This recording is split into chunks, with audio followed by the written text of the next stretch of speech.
Olá, tudo bem? Dezembro chegou. E para muita gente o fim do ano é sempre um momento de reflexão, tanto para o bem quanto para o mal. Tem aqueles que chegam ao fim do ano felizes pelas metas conquistadas. Tem outros que se frustram justamente porque não conseguiram fazer tudo o que desejavam. Muitos têm aquela sensação de que o ano passou voando e que não deu tempo de fazer muita coisa. Será que o relógio está mesmo andando mais rápido? O fato é que o final de ano traz sentimentos intensos e distintos: cansaço, alívio, esperança, solidão. Cada um vai encarar essa mudança de ciclo de acordo com as suas experiências, crenças e possibilidades. E nesse último programa do ano, o Panorama te convida a pensar: como foi o meu ano de 2025 e o que eu posso esperar de 2026?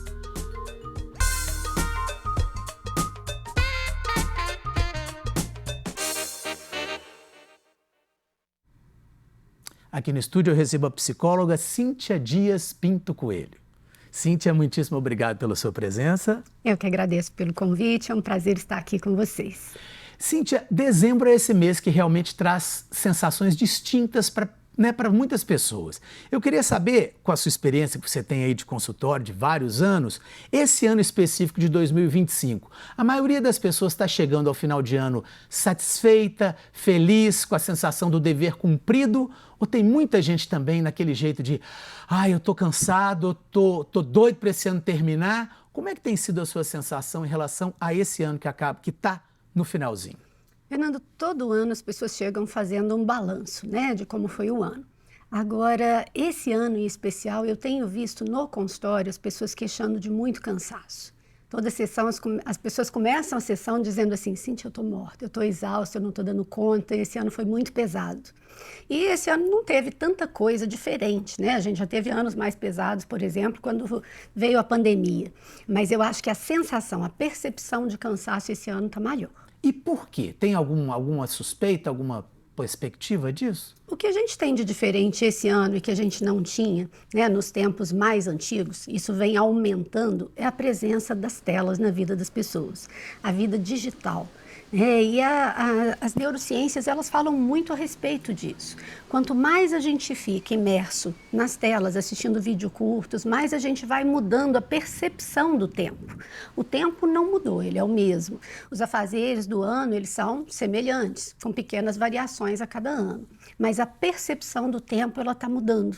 E isso vem acontecendo por causa dos excessos de telas, a pouca disponibilidade de tempo para o descanso, para o lazer contemplativo, para o ócio. Então, a gente estando com a mente muito ocupada, a gente tem a sensação de que o tempo é muito curto e que não dá tempo para fazer tudo aquilo que a gente precisa. Daí chega todo mundo no final do ano mais cansado. Pois é, a gente tem inclusive uma reportagem a respeito disso, porque cada vez essa sensação de que o tempo anda passando mais rápido, as pessoas estão achando isso, mas pelo que a gente sabe, o relógio também não está se adiantando. As horas e os minutos permanecem ainda os mesmos, embora muita gente diga o contrário. Inclusive, uma reportagem publicada pelo portal G1 apontou alguns comportamentos que justamente fazem com que a nossa percepção da passagem do tempo esteja ficando diferente. Olha só, vamos ver eles aqui.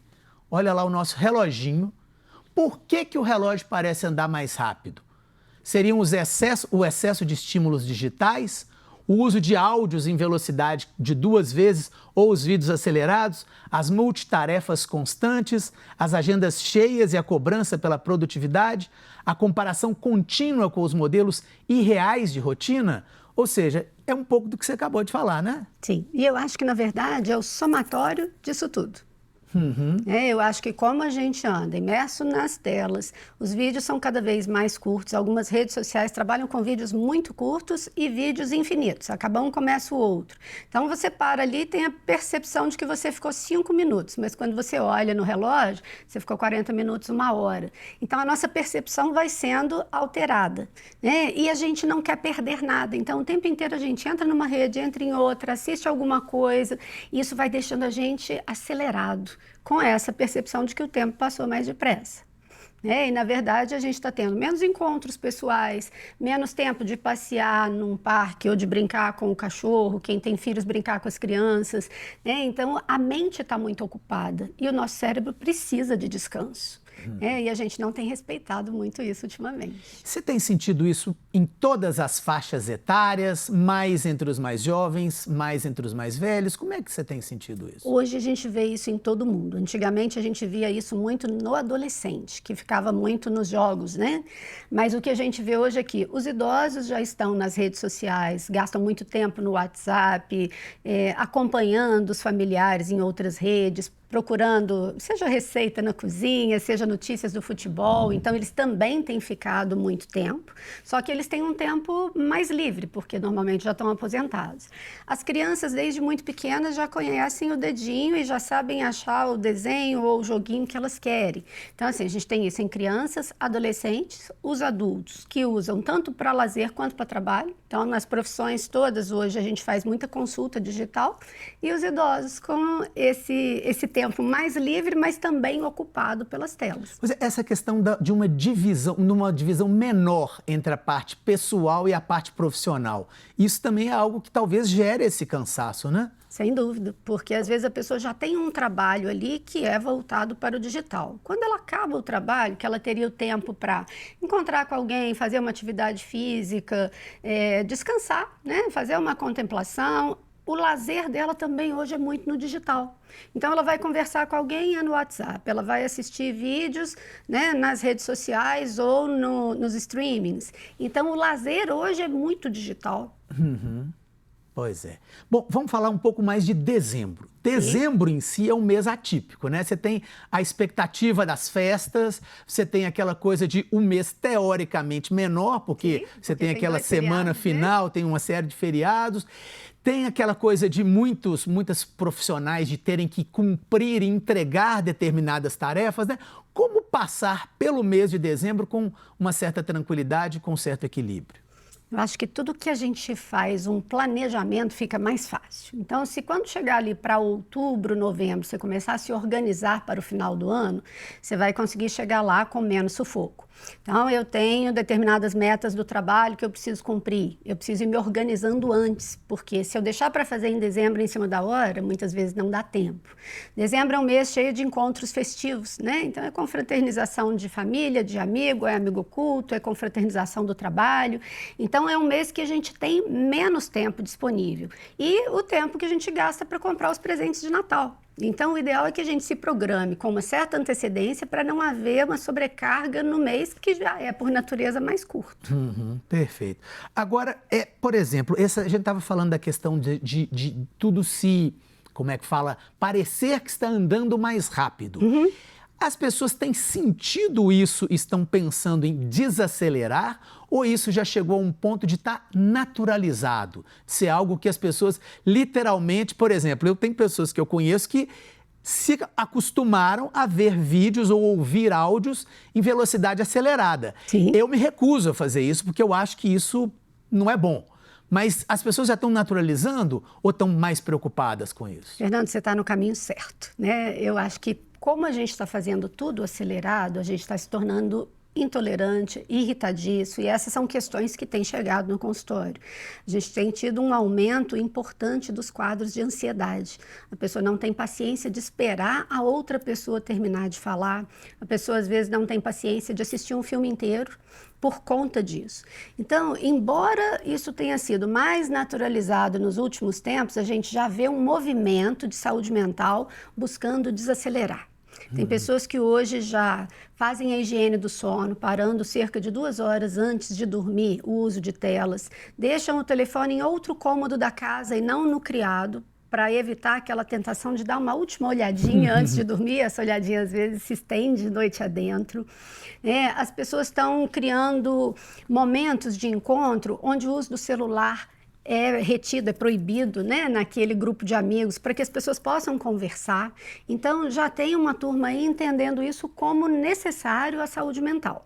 Mas eu acho que até todo mundo se conscientizar disso e buscar outras formas de lidar com a tecnologia, a gente ainda vai ter muita gente achando natural. Você vai a um restaurante, por exemplo, e às vezes tem 4 pessoas na mesa e 4 pessoas conversando com seu celular. Que coisa. Então, né, isso acende uma luz amarela pra gente, algo não tá bom, né? Se eu tô num encontro com você para um almoço, eu preciso conversar com você e olhar nos olhos, né? Se eu estiver olhando para você e olhando para uma tela ao mesmo tempo, eu não estou prestando atenção no que você diz. Né? A gente vê isso às vezes quando as crianças ou adolescentes pedem alguma coisa para os pais e os pais estão ali mexendo e eles, aham, pode. E às vezes o menino está pedindo um absurdo, né? Porque as pessoas não estão conectadas. Isso tem trazido problemas de aprendizagem, problemas de atenção, de memória, de concentração. Então nós vamos ter que fazer uma mudança nisso aí para a gente viver com mais saúde mental. Pois é, inclusive porque a gente tem uma geração que nasceu assim, né? Ou seja, eu tenho filhos pequenos que já estão naturalizados em ver os vídeos, nessa aceleração e nessa coisa, e ao mesmo tempo, como você tem falado, o número de questões ligadas à saúde mental, principalmente dos mais jovens, tem ficado mais grave, né? E aí, tem que desacelerar desde pequenininho, então? Tem, principalmente com os pequenos, porque o cérebro ele está em formação. Né? Então, até por volta ali dos 25 anos, o cérebro está num processo de multiplicação, de crescimento, de amadurecimento. Então, essa é uma fase em que a gente precisa proteger muito o cérebro. Por isso que bebida alcoólica é proibida para menores, né? O cigarro deve ser evitado em qualquer situação, mas para jovens ele ainda traz danos maiores. É porque nesse período, tudo ali é como se fosse uma massinha de modelar, tudo ali vai sendo formado. E se você tem muitos estímulos, você aumenta a impulsividade, aumenta a irritabilidade, aumenta a desatenção. Isso faz com que haja dificuldade de aprendizagem na escola. Então, com os pequenos, a gente deve ter um cuidado maior. Você não consegue impedir o uso de telas, né? Eles já nasceram nesse meio e isso vai fazer parte da nossa vida para sempre. Mas a gente deve ter atenção com o tempo de telas e os pais devem acompanhar muito de perto o que é que os filhos estão vendo, que tipo de conteúdo, porque a gente sabe que a internet ela pode ser uma maravilha para o conhecimento, para a diversão, mas ela pode também ser muito perigosa. Então é importante que a família assista junto determinadas coisas, que a criança vá jogar ou vá brincar, que vocês, né, como pais dos pequenos, estejam acompanhando, porque não tem como tirar. Mas tem como fazer um uso saudável disso. Pois é, inclusive agora nessa época de final de ano de férias, né? Ou seja, Sim. é tentar arrumar uma programação e alguma coisa para tirar as crianças dali. E dar importância a espaços abertos, sabe, assim, ao contato com a natureza. A gente também já tem estudos falando de como é importante esse contato, de brincar ao ar livre, sabe, de ir para a praça. Quem pode ir para a praia vai à praia, à cachoeira, vai para a fazenda ou sítio de alguém, mas assim, ter esse contato com a natureza, né? Isso acalma, isso traz serenidade, isso ajuda a gente a se conectar de volta, né, com o próprio eu. Então, combinar com a criança jogos de tabuleiro, idas, né, para andar de bicicleta, enfim, fazer coisas que não envolvam tanto as telas. E deixar as telas para um dia chuvoso, que não vai dar ali para ir brincar na rua ou fazer alguma atividade dessa forma. Perfeito. Bom, voltando a falar um pouco do balanço dessa questão do final do ano, no YouTube a gente encontrou um vídeo de uma psicóloga que fez basicamente o tipo de balanço que a gente está fazendo aqui. O que ela faz com que o que faz essa época do ano ter tantos sentimentos ambíguos nas pessoas? Foi uma das perguntas que foram feitas. Ela chamou inclusive isso de mal-estar do fim do ano. Olha só. É o momento que a pessoa começa a entrar em sofrimento, ela começa a se angustiar, ficar mais ansiosa. Ela tem aquele sentimento de que a vida está passando rápido demais. Ela começa a fazer um balanço da sua vida. Isso gera várias angústias. Às vezes gatilhos para sofrimentos que ela já viveu. É uma época muito simbólica.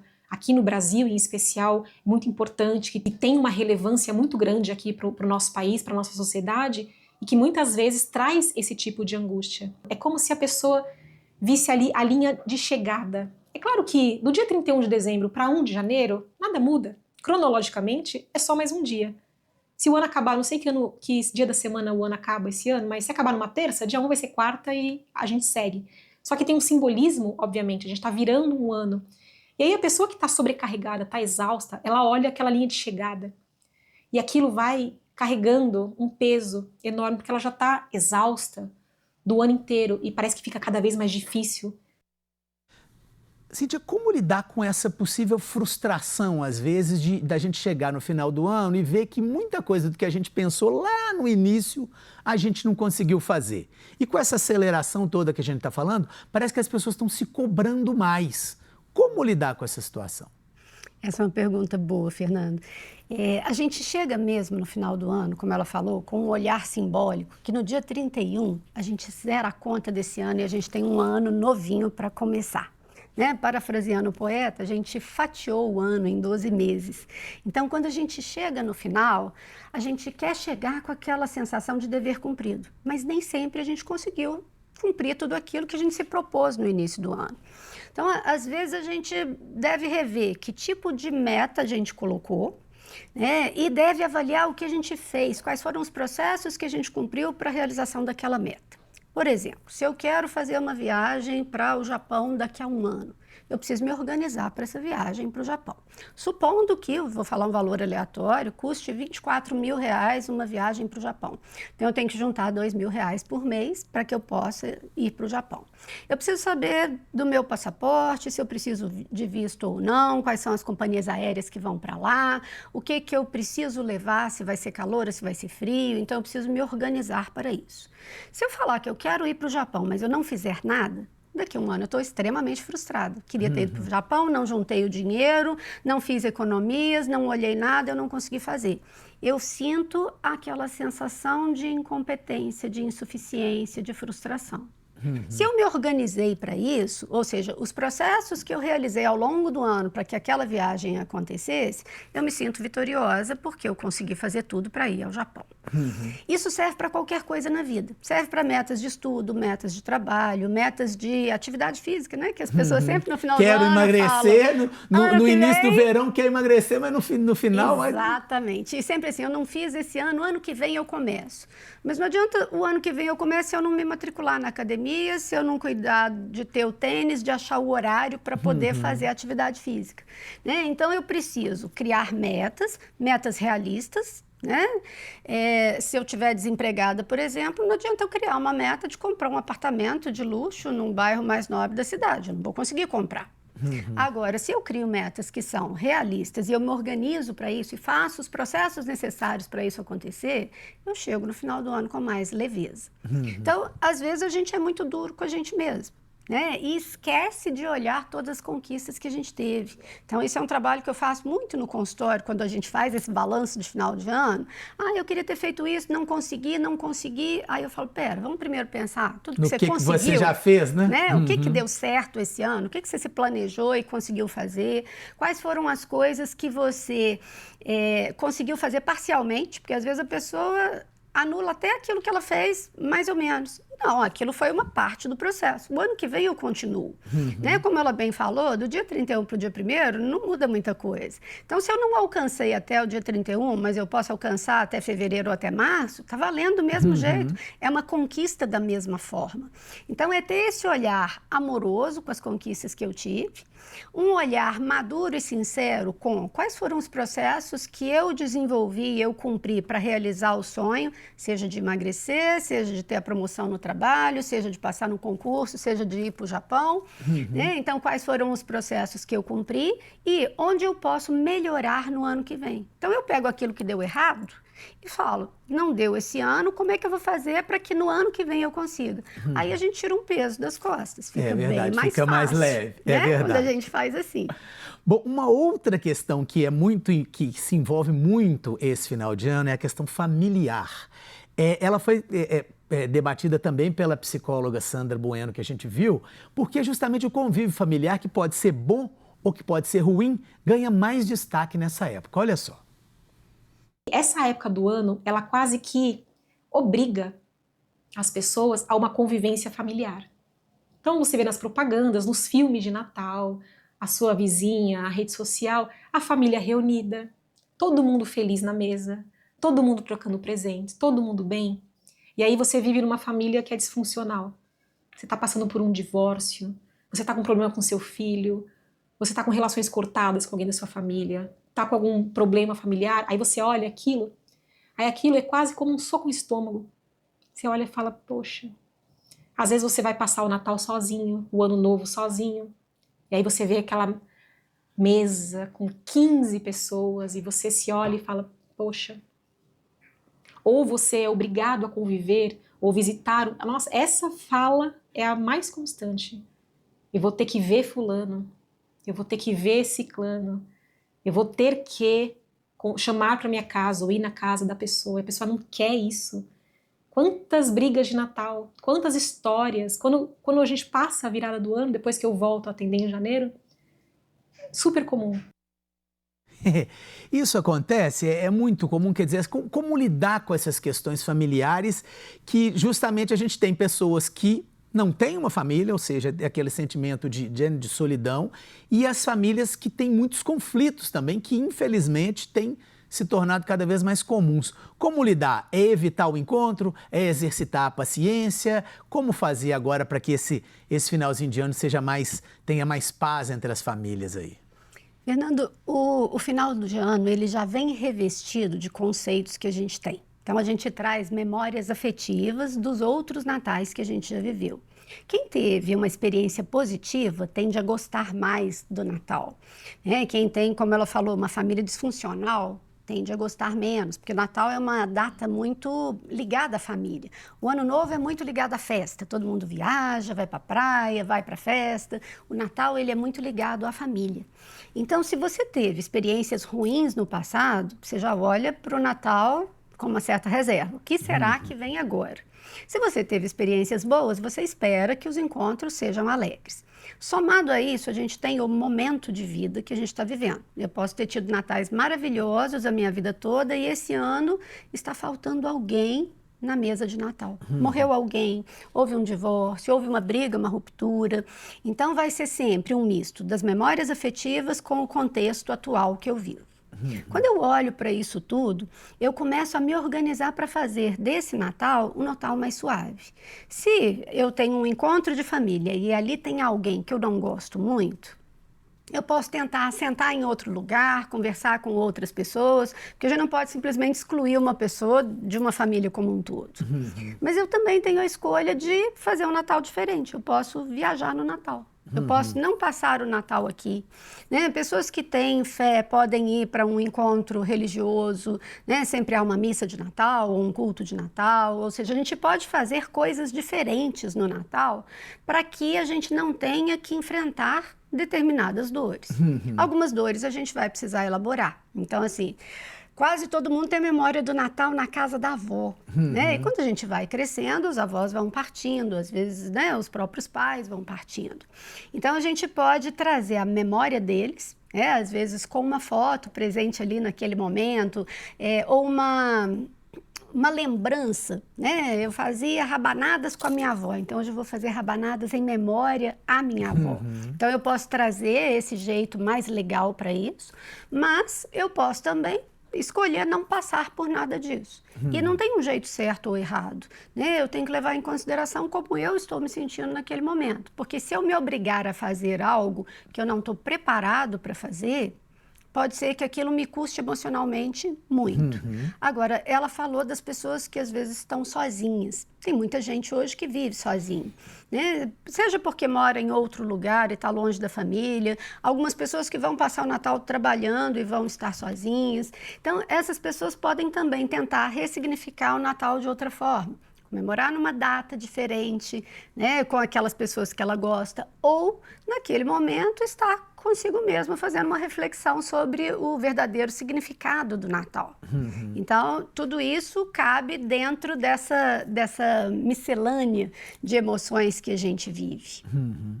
Perfeito. A gente está caminhando para o finalzinho. Eu queria uma última questão que é relativa às perspectivas para o ano de 2026. E aí, pegando um pouco dessa parte, talvez, profissional, de uma pessoa que eventualmente não está aí tão satisfeita com a posição que ocupou em 2025, por algum motivo quer mudar, quer fazer alguma coisa diferente, teoricamente essa é a hora de falar assim, não, vou fazer uma mudança, vamos mudar o que tá errado. O que você diria para essa pessoa agora, para a gente terminar o programa nesse final de ano com uma boa perspectiva aí para 2026? O que fazer para consertar o que não deu certo em 2025? Eu acho que a primeira coisa é a gente nunca deixar de sonhar. nunca deixar de acreditar, né? Porque tudo é possível, todas as possibilidades estão aí no mundo. Só que, como eu falei, a gente precisa se organizar para as possibilidades acontecerem. Então, se eu terminei o ano numa posição que não está muito boa, se eu estou num trabalho que não está legal, não está me satisfazendo, se eu estou num relacionamento infeliz que me traz, né, muita melancolia, muita amargura, eu preciso começar a me organizar para mudar. Né? E eu brinco muito isso no consultório, eu falo com as pessoas assim, você não é uma árvore, você não está plantada num lugar, você pode levantar e mudar. Então, o que eu quero para o ano que vem? Se eu não estou feliz no trabalho, eu tenho que começar a procurar um novo emprego. Né? Eu vou começar a fazer contatos, eu vou atualizar meu currículo, eu vou criar um LinkedIn, eu vou conversar com pessoas que possam, talvez, me fazer uma indicação para um trabalho. Então, eu preciso me movimentar para que as coisas aconteçam. Eu brinco que a única coisa que cai do céu é a chuva. De vez em quando o avião despeca lá também, né? Mas o resto a gente tem que levantar e correr atrás. Então é buscar esse movimento de mudança. Eu acho que a gente pode se capacitar. Então assim, vamos estudar mais, vamos dedicar a um aperfeiçoamento para que eu chegue no final do ano que vem com uma posição melhor. Se eu estou com relações ruins de amizade, eu devo procurar quem são as pessoas que podem me ajudar a crescer. A busca espiritual também é uma busca bastante importante, o autoconhecimento, a questão da fé, isso também ajuda muito nessa perspectiva do novo ano. Então é a gente fazer um balanço do ano que passou e abrir a caixa dos sonhos para o ano que está chegando. Lembrando que para sonhar eu preciso programar, eu preciso me organizar e tem um autor que diz que se eu fizer 1% melhor a cada dia, no final de um ano eu consegui caminhar muita coisa. Então eu acho que é isso, é sonhar e preparar para executar. E o próximo ano tem tudo para ser um ano muito bom e muito melhor do que esse que passou. Se Deus quiser. Né? Cíntia, muitíssimo obrigado pela sua entrevista. Eu que agradeço, e um bom final de ano para todo mundo. Isso mesmo. Bom, o Panorama de hoje termina aqui. A gente falou um pouco sobre essas reflexões que geralmente a gente faz nos finais de ano. Há pessoas que vibram pelas metas conquistadas e outras, infelizmente, lamentam que o ano não foi como se desejou. Há também aqueles que ficam felizes em reunir a família e outros que buscam evitar esses encontros. Nesse mês tão atípico como é dezembro, é hora de respirar fundo, colocar a cabeça no lugar e planejar o que deve ser modificado para o próximo ano. Se você quiser rever essa entrevista, basta ir ao portal da Assembleia e os principais trechos vão estar no nosso podcast. Muito obrigado pela companhia, boas festas e um feliz ano novo.